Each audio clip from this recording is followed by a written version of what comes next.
Cherubim. Oh, yeah. Up on the slide. And then cherubim, that been a good week. Yeah, I do remember I seen him in Regular when they did the. I was about 14 years old. But yeah, they need to be where we are. I remember going to that again. I didn't know they actually lived in Mega. Yeah, they did. When we moved down Where there. they got a promotion, they Yeah. got national sales manager and that, and so he moved to Bega. When we lived down there. Not for long. Yeah, we were just at a local shopping centre and we walked outside and we hadn't seen Grandma and Granddad in a little while because that's just after Mum and Dad split. And all of a sudden we hear, Grandma, Carol, is that you? And we all whipped around and it was Grandma and Granddad. Around Grandad. Yeah. He spent a bit of time there, and his grandma always went with him. And Yeah. then when we got bigger, we'd have a stand at the Canberra Food and Product store, I took a lot of and my dad would have it next to him. So the three of us would work in his and work in my dad's, and because my dad worked for Linden's Wine, Oh, there you go. so there was never a shortage of wine in our house. And they used to get their cars and they used to trade it, shampoo and cake mixes and white wings. Our fathers were really like, they got up to all sorts of things. I still try and barter today, like in the winter. I was selling to the Maidenmore pub where I live, and I was swapping 2 cartons of beer. Yeah. You know, Yeah, that's go it. that way. That's what they did. A case of wine and some milk, cheese and orange juice, and we had all sorts. Smith chicks, we had chicks coming out of our ears because he used to trade the Smith chicks for the cheese.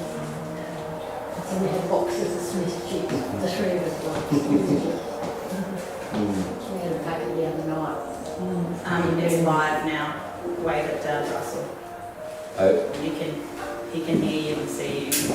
Where? From? Right there, it's live already. Hey, Dad. I just got a message It's saying, just, oh, I can hear us all. Hey, Terrence. Yeah, well, I was just in the moment that I took him into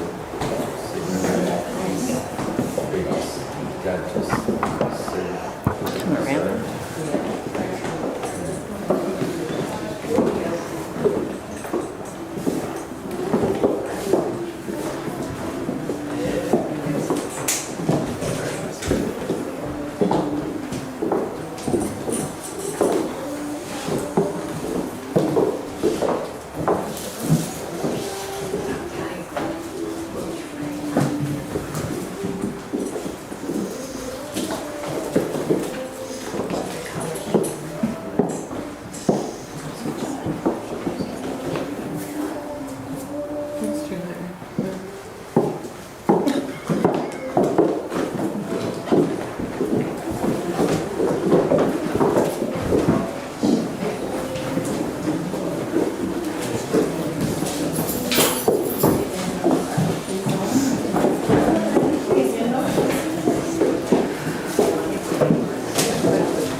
Terence, my sister Gail and I welcome to a celebration of our father's life, Julian Frederick Jones.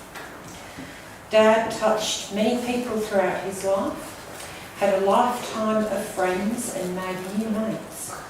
And I know he will be remembered with great love by us all. Our brother Terence is unable to join us today.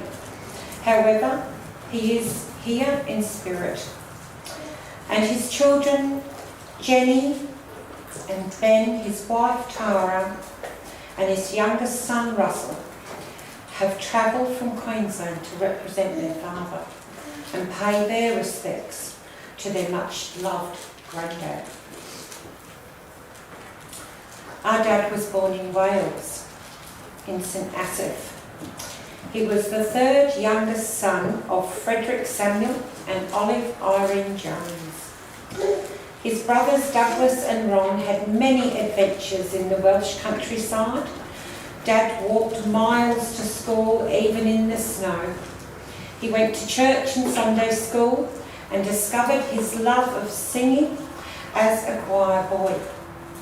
He bathed in a big copper tub in front of a big roaring fire.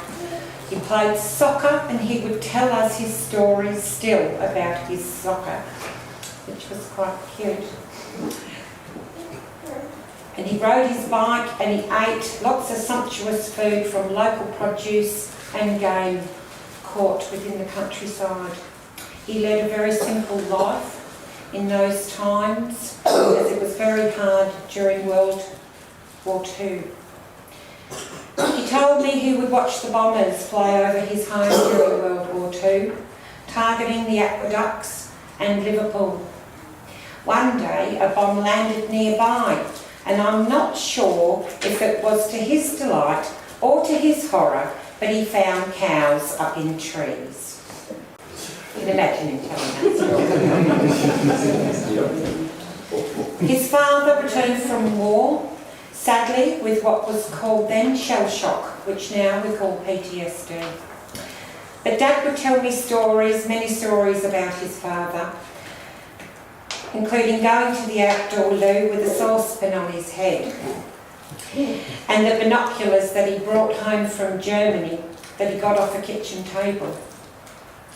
And that his father was a strong, quiet man who after the war was a chauffeur to the Grand House, a little bit like Downton Abbey.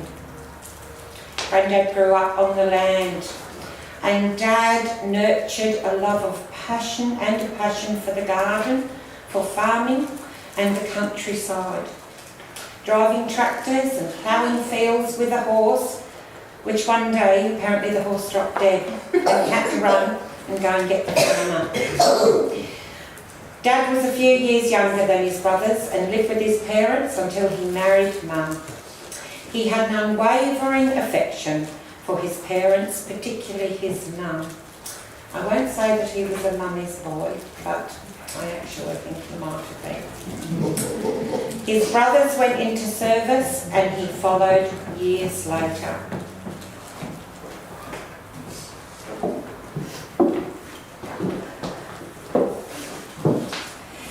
Dad met the love of his life when he was in his teens, watching a beautiful girl walk up a path with her cousin Brian. He told me he peeked through the fence and within moments fell in love and told himself he would marry that girl. That girl was Eve Hardy from Liverpool, out in the countryside visiting her granny. They courted and were chaperoned by cousin Brian, going for walks, the movies and throughout the Welsh countryside on the back of Dad's much-loved motorbike, having picnics with Mum nibbling his ears.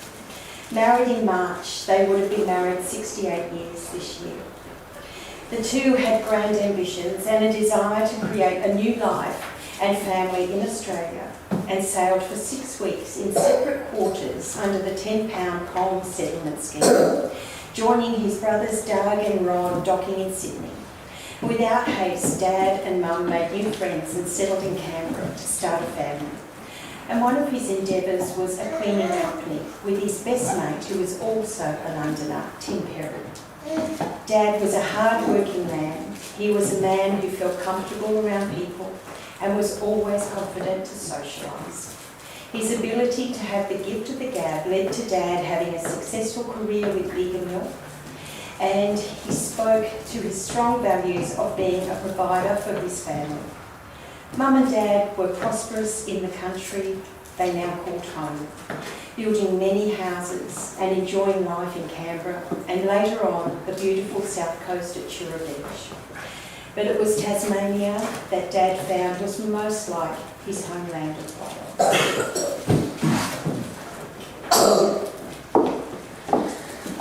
Terence, my brother, shared some memories with me the other day, who he loved very deeply. He told me that Dad was a really physically strong man, and Terence would go to work with him on the trucks at Vegan Milk, and Dad would carry 2 of these milk churns on his back full up flights of stairs, and Terence would open the doors for him. He recalls having his first taste of Dad's beer as he would drink the dregs off the bottle and be a bit tipsy.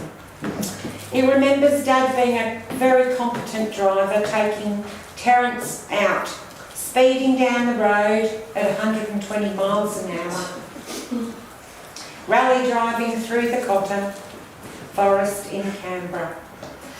And once Terence was at the wheel, no doubt frightened poor Dad to death.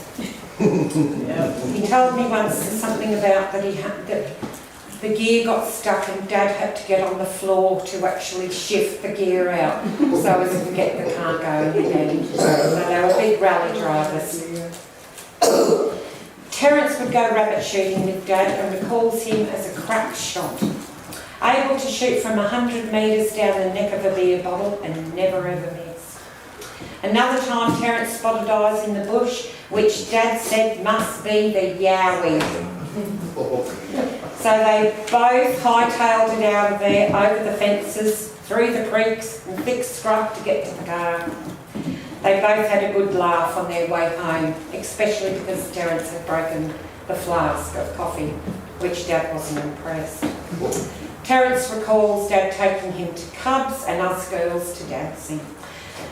And on one occasion, pushed Terence all the way home in a pedal car, which he, when he was very little, jumped in and drove out of the shop.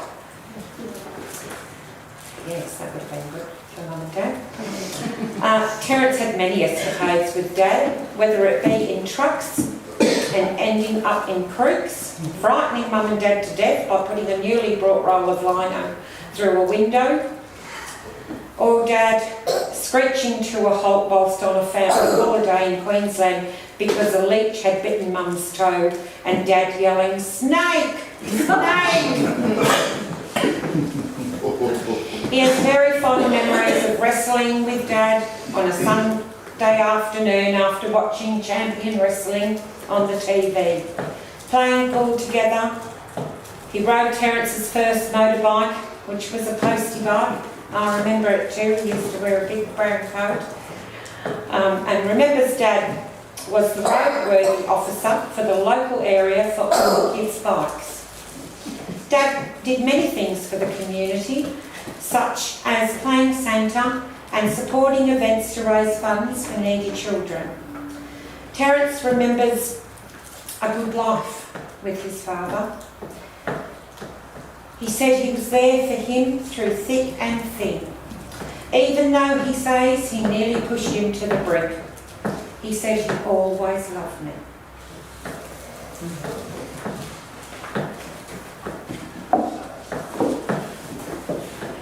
Dad also loved growing and showing flowers, grown and shown with many winning prizes at the local shows. His love of the garden enabled him to let his creativity loose with many beautiful gardens and rockeries built throughout his life. Dad was a self-made handyman, always with projects on the go and always thinking up new ones. Dad's creativity included the laying of concrete, hand-building barbecues and pergolas, teaching his grandchildren how to create little woodwork projects and landscaping the many homes that Mum and Dad had throughout their lives. Mum and Dad took us on annual holidays, the Gold Coast each year, Bateman's Bay, Bega, and Dad enjoyed watching the escape artists who did when we were kids, and watching a man freeing himself out of straitjackets time and time again. And Dad's health issues over his life seemed a lot like Houdini's, as he would escape the restraints of illness to be well and keep carrying on regardless, time and time again.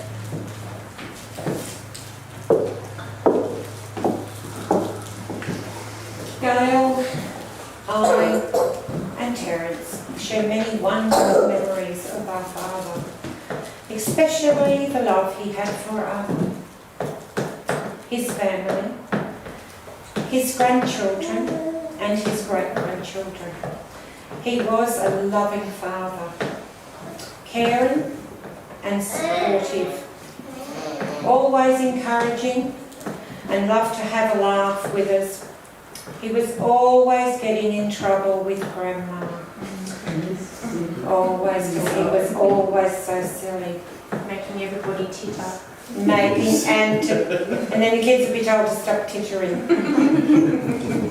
So we were just laughing more at. Yes, everyone would just laugh more. And he'd be pulling faces behind Mum's back, and he'd be doing little dances, and he knew all the things to make us laugh. And he kept us laughing all throughout our lives, which was just so beautiful. Some of his best days was spending time with his great-grandchildren, who he loved to bits, and was incredibly silly with them. And we did lots of crafts activities, and we painted, and we danced, and we had lots of lovely time on Granddad's walk all around. And they loved him too. I had the honour of caring for my mum and then my dad. This was a very challenging time, yet some of the most precious times in my life. Not many people get a chance to spend even more time with your mum and dad once you leave home. I'm really, truly blessed and very grateful for the time I've had with my mum and dad. Because we sang, and we laughed, and we cried together. We planted plants. Goodness knows, we did many silly things together. We'd go by the ocean and have our lunch, and we'd go touring all over the countryside. And I wanted to make sure that he felt loved, and I believe he did before he died. Mum always said that Dad and I were two peas in a pod.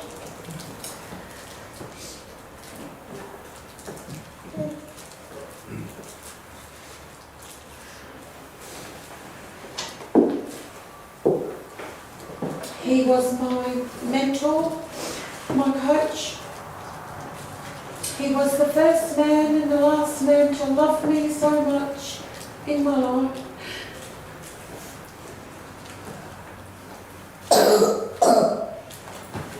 But he's now at peace. God bless my dad. Let us now watch some beautiful and precious memories of our dad throughout his life. His pictures will tell 1,000 words.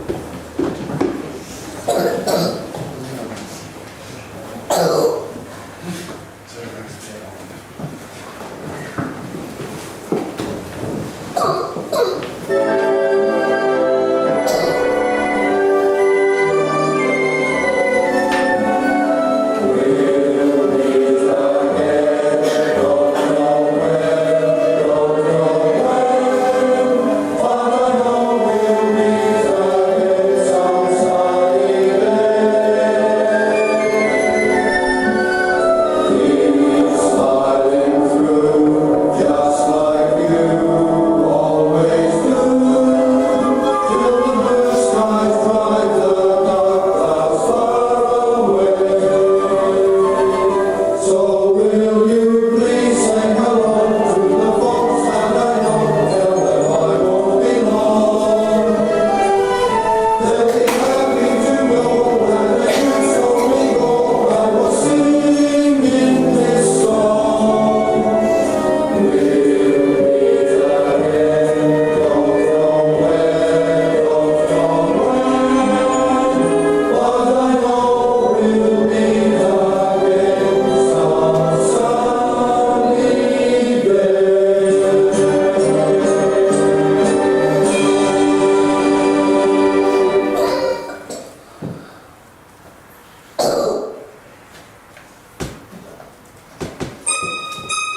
You're my world, you're every breath I take.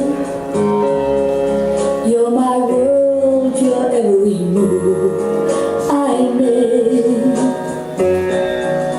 Other eyes see the stars up in the sky, but for me they shine within your eyes as the trees reach for the sun above. So my arms reach out to you for love. With your hand resting in mine, I feel a power so divine. You're my world, you're my life and day. You're my world, you're every prayer I pray. You're my love, since there's no me, there is the end of my love for me.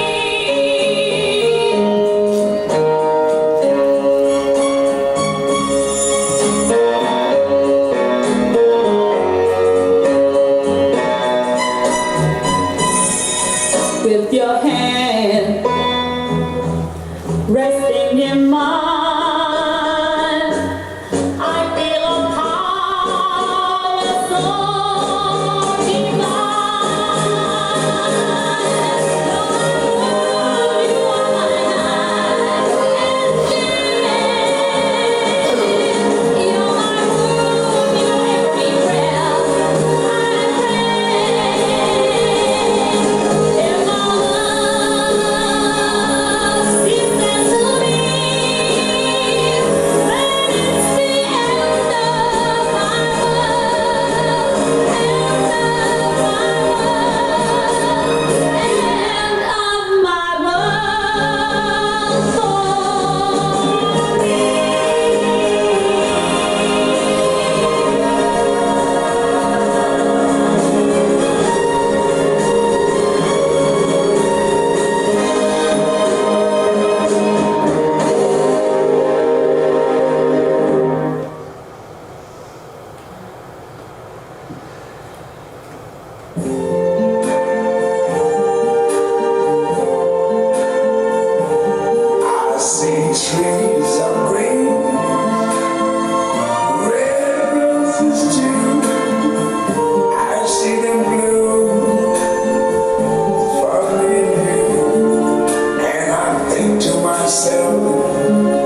Hold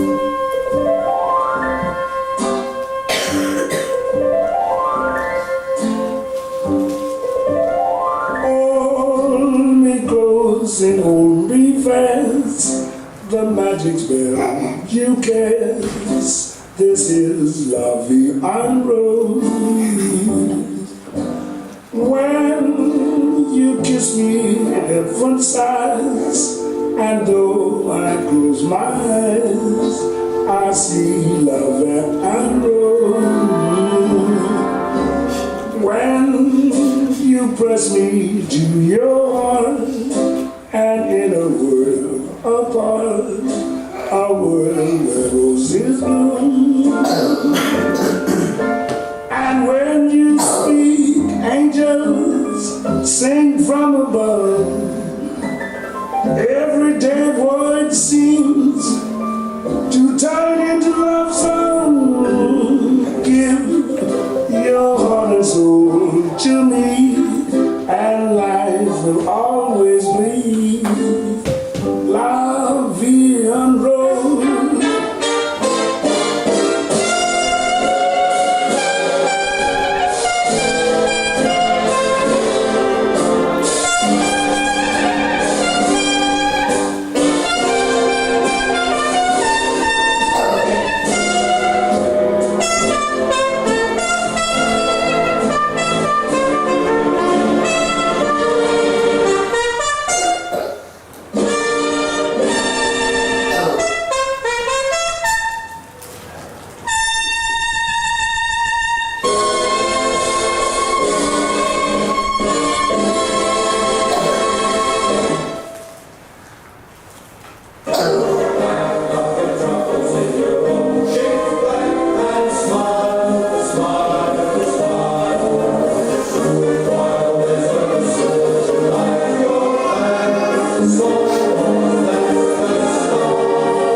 You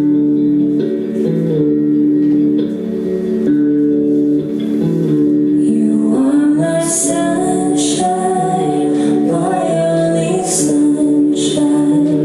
You make me happy when the skies are gray. You'll never know, dear, how much I love you. Please don't take my sunshine away.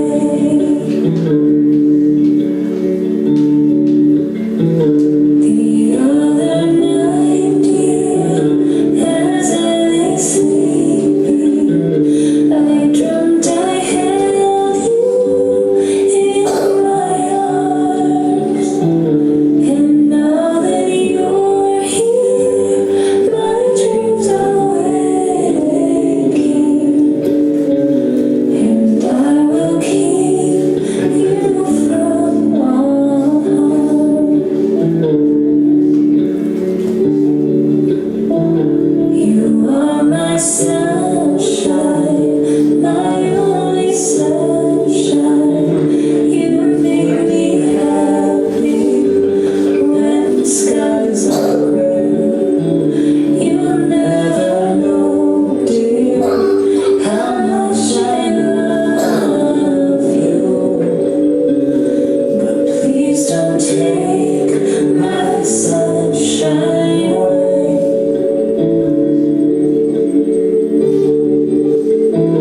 I'll always love you and make you happy.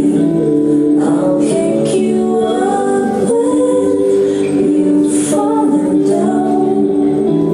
You turn the sky blue when it's raining. You'll always keep the sunshine around. You are my sunshine, my only sunshine.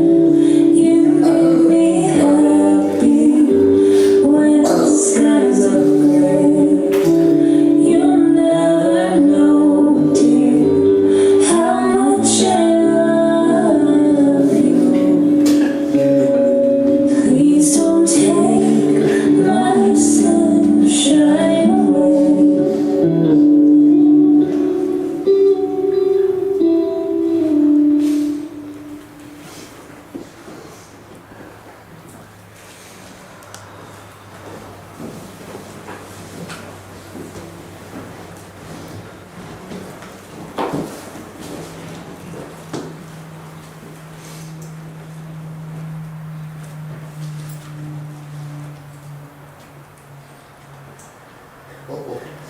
Silly crap. You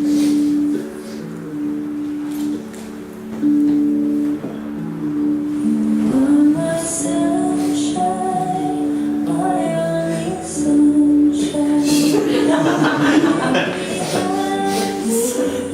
When the skies are gray, you'll never know, dear, how much I love you.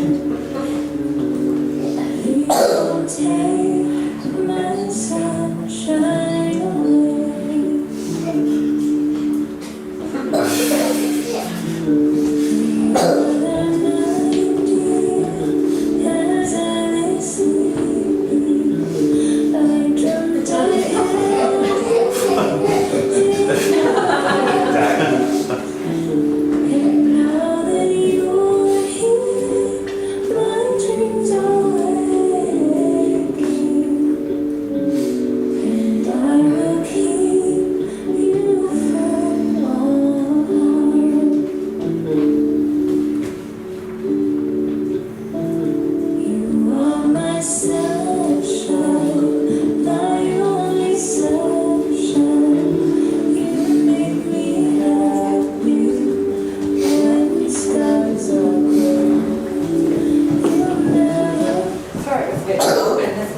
wonderful friendship in the village that we live. And I have some very special neighbours who are here today. If I could ask Mr. Clifton Smith to now lead us through prayer.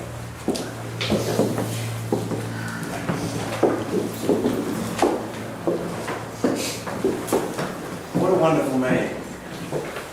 An encouragement to everyone. And I'm going to have a few things to say, if I may, and Yvonne's told me I can, before we have the Bible reading and prayer together. I was privileged, have been privileged for the last 2 years to live next door to Yvonne.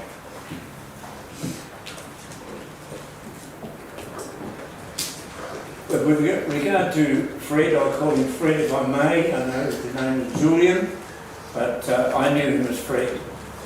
Fred entered into eternity on Monday afternoon, 20th of January, and he's now at peace with God. Fred was a loving family man, and that's been portrayed very much this afternoon.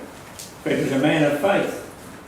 He loved old hymns and Welsh music, Welsh songs, especially one, Bring Him Home. And, he loved singing.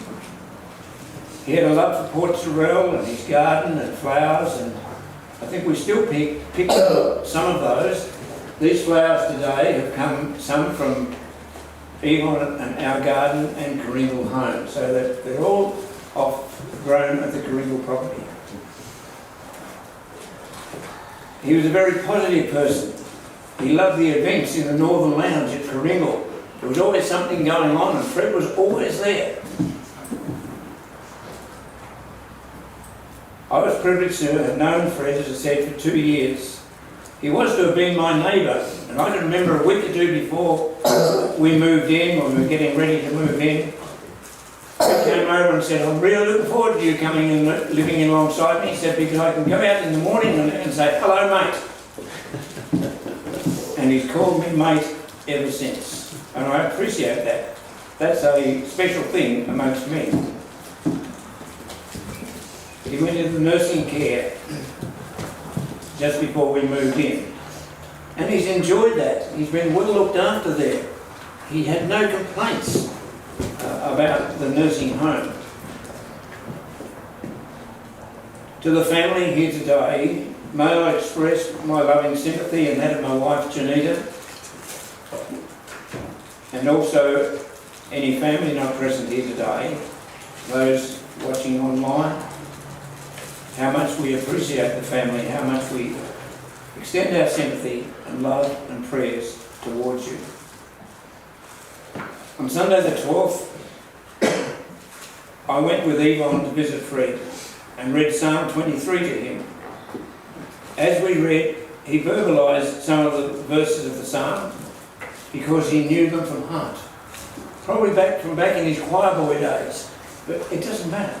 To him, it meant so much. So I'm going to take the liberty now of reading Psalm 23. The Lord is my shepherd, I shall not want. He makes me lie down in green pastures. He leads me beside the still waters. He restores my soul. He leads me in the paths of righteousness for his name's sake. Yea, though I walk through the valley of the shadow of death, I will fear no evil, for you are with me. Your rod and your staff, they comfort me. You prepare a table before me in the presence of my enemies. You anoint my head with oil. My cup runs over. Surely goodness and mercy shall follow me all the days of my life, and I will dwell in the house of the Lord forever. Another verse of encouragement from the book of Psalms. Psalm 16, verse 11. You will show me the path of life. In your presence is fullness of joy. At your right hand are pleasures forevermore. God has shown to Fred the path of life. And he's lived it well, very well. He's now entered God's presence, where there is fullness of joy and pleasures forevermore. No pain, no suffering, no heartache. As I spoke with Fred only last Friday, he made the comment, "I'm tired and weary and ready to go." And he was. And on Monday this week, his desire was granted as he peacefully left this world's scene and entered into eternity. Heaven is a prepared place for prepared people. Are you prepared, as Fred was? Let's now turn to our Bible reading, firstly from the Old Testament, from Ecclesiastes 3:1-4. Ecclesiastes is what it means to live and die well. There is a time for everything and a season for every activity under the heavens. A time to be born and a time to die. A time to plant and a time to uproot. A time to kill and a time to heal. A time to tear down and a time to build. A time to weep and a time to laugh. A time to mourn and a time to dance. And from Fred's perspective, a time to sing. Then we'll say the Lord's Prayer. All join in that, the words in front of you. Our Father, who art in heaven, hallowed be your name. Your kingdom come, your will be done on earth as in heaven. Give us today our daily bread. Forgive us our sins as we forgive those who sin against us. Lead us not into temptation, but deliver us from evil. For the kingdom, the power, and the glory are yours, now and forever. Amen.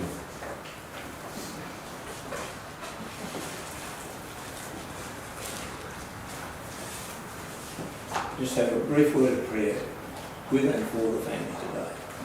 Father God, we thank you for the life of Fred. Thank you for his family. Thank you for his faith. Thank you for his love for old hymns and things like that. Things that he's enjoyed in life. Thank you for the love he had for his family and the life he lived amongst them. For all the aspects of life that he showed to them as he lived with them and for them. And so we thank you for him. Pray that he might experience your very presence day by day from this day forward. Bless the family. Be with them, each one, we pray, in Jesus' precious name. Amen. Thank you.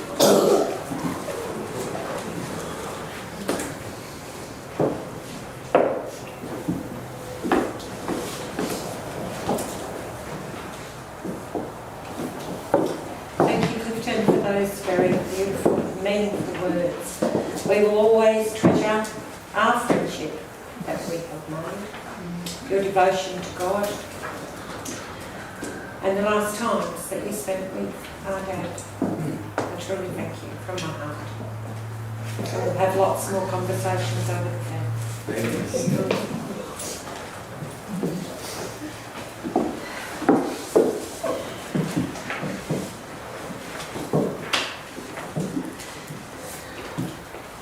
Our dad loved his grandchildren dearly.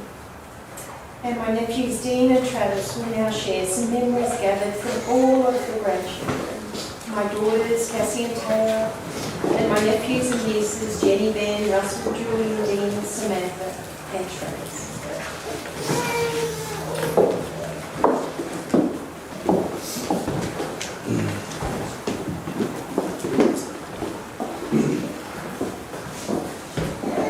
First of all, I'd just like to thank everyone that made it to come and say goodbye to Granddad. As you can imagine from the photos, we've all had some absolutely beautiful memories with Granddad, and I think we'll all be thankful for that.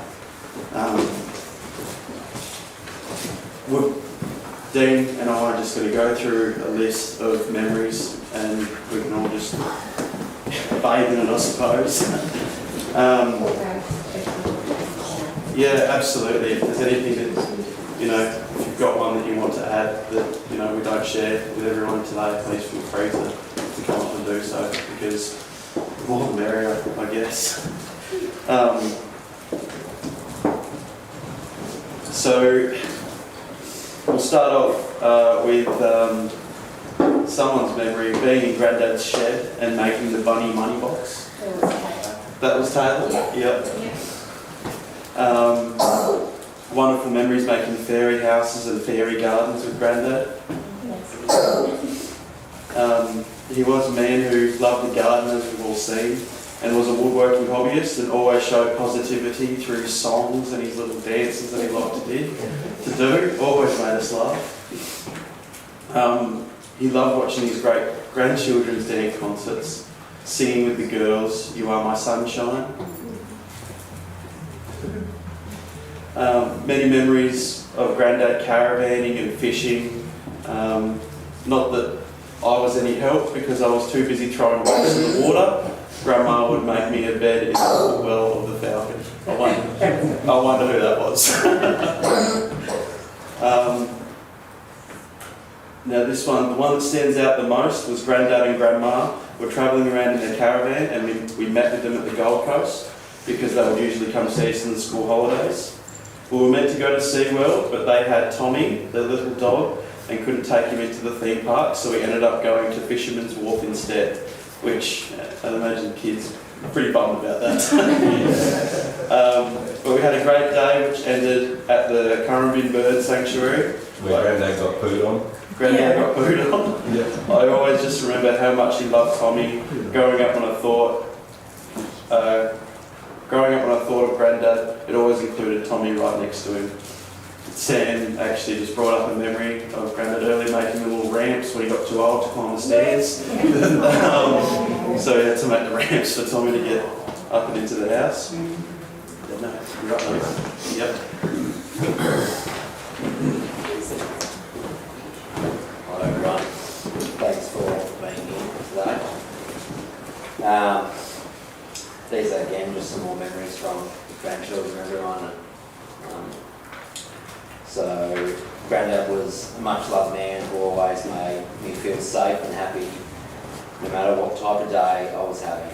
Sitting in his room at Coringal, listening to all his life's adventures was some of the best days I've had with him. Going fishing with Grandad, and he would tie a rope around himself and I to keep us all safe. From chasing lizards in the garden and putting them in a box, and Grandad letting them go. He used to always say that they escaped. Yeah, you come back to it and just stop.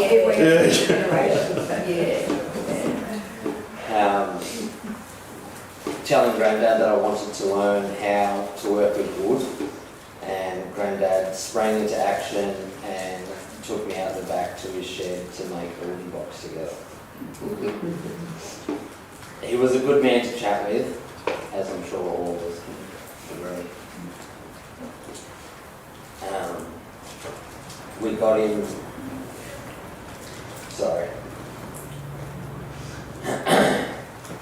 we got him drunk accidentally.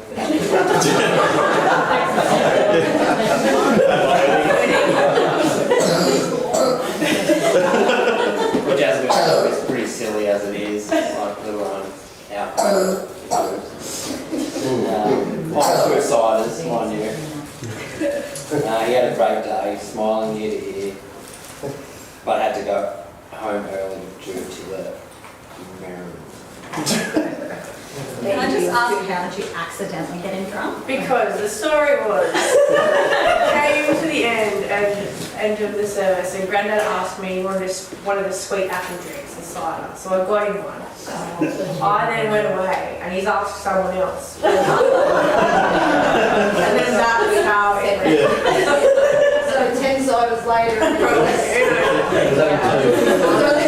And he was so adamant to get his McDonald's on the way home. And He had to have his I got his Quarter pounder. McDonald's on the way. Okay. Yeah, quarter pounder. Loved it.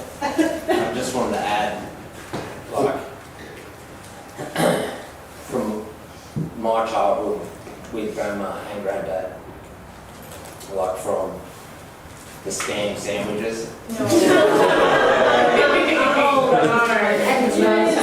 It's still the best.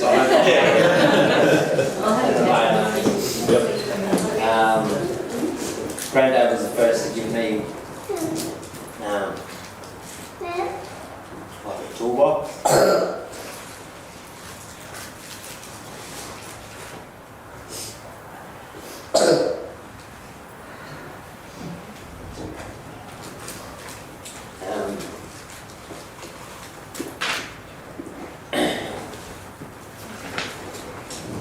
Hearing you got my sunshine.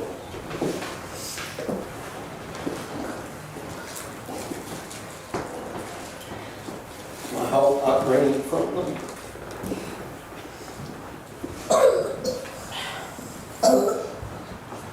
And then to watch my daughters get to sing of that.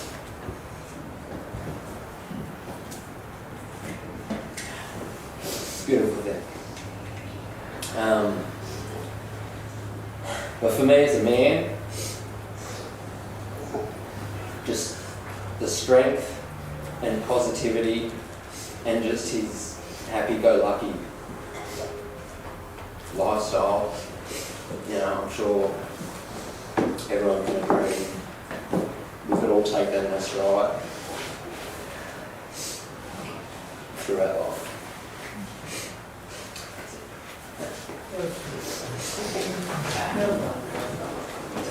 There's a fresh one, mate. Yeah. Is there any other memories that shared? There's only one memory that Dad told me was that he took Grandad for a ride on his motorbike one time and didn't tell Grandad that there was a barbed wire fence there. Dad jumped off the motorbike, left Grandad on the motorbike, and apparently it was all twiddled up in the barbed wire fence and everything like that. You remember that? So, I do remember that.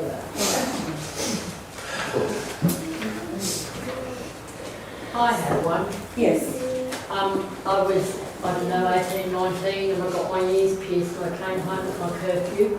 Mr. and Mrs. Jones were having dinner and I walked in and my dad said, "What's in your ears?" And came back and I was getting into trouble for everyone and he's behind Mrs. Jones, pulling faces, poking his tongue out and I'm laughing. And I'm getting into trouble, getting my ears pierced at the same time. And many times I would be getting into trouble and he'd be poking faces at me and making me laugh. So I still laugh when I get into trouble. And yeah, so wonderful man.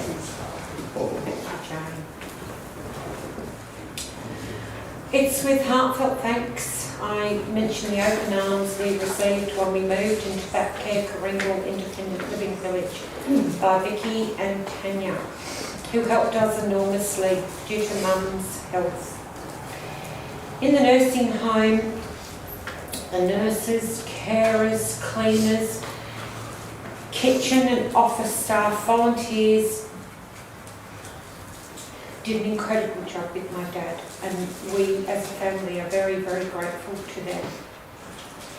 The care Dad received was excellent, and Dad had a new lease of life when he volunteered to go into the nursing home due to having many faults. That new lease of life was very much because of three special people, Larnica, Nicholas and Sally, who run all the activities. I'd go to Dad, most every day, and he'd tell me that what he'd been to, and he had to go because he couldn't sit on his arse all day. Right, he'd tell me that about a lifetime. But I thank the people who became Dad's friends over this time. He made many new friends, and he really enjoyed the company of many of them. The meals were delicious, and Dad always loved his Friday hot breakfast.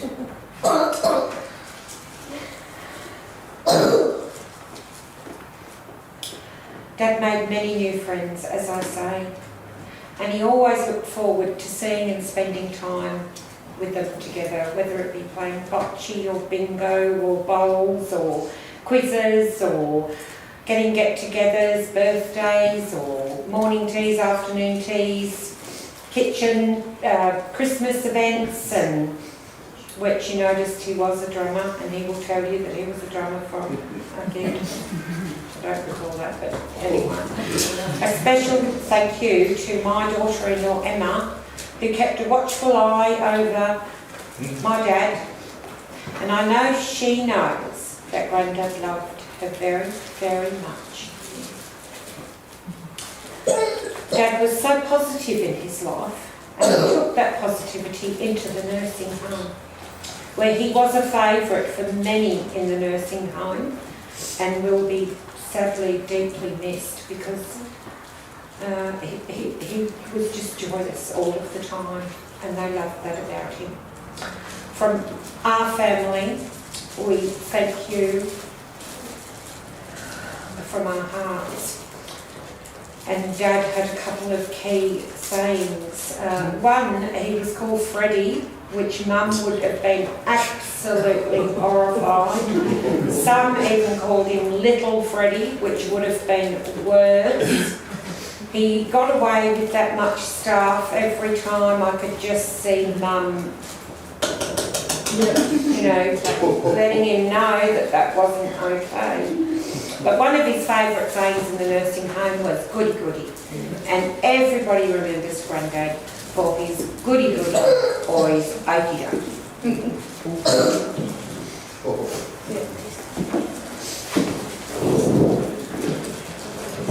Before we take Dad and Grandad on his very last walk, I'd like to share a little poem I wrote for hymns.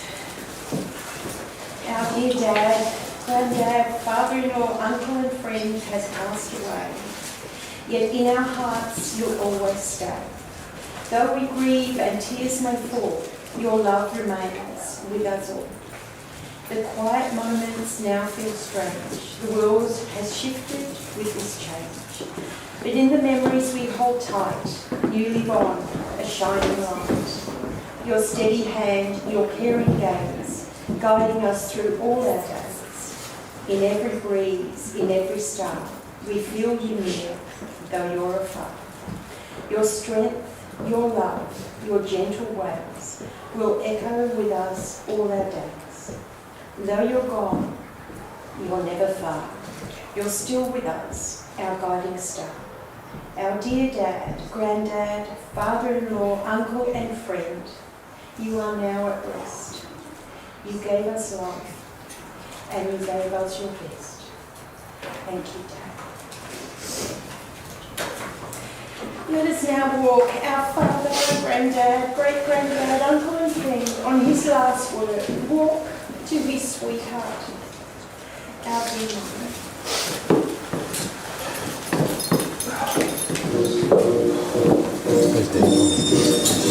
I love to go wandering along the mountain track, and as I go, I love to sing my knapsack on my back. Valerie, Valera,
I've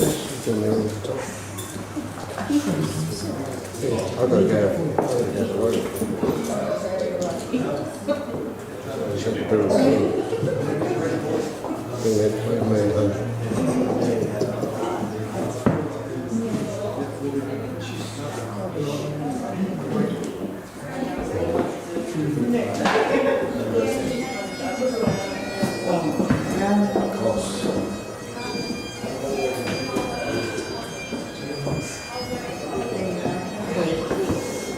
You knew the man a little bit better than me. I only married in the family. I never got to meet him. Oh, didn't you? No, unfortunately, we were supposed to be here this weekend so I could meet him. Where you come from? Queensland. Oh, so you've got- On Ben's wife. Yes. Yes, we've just known him for 2 years, but that was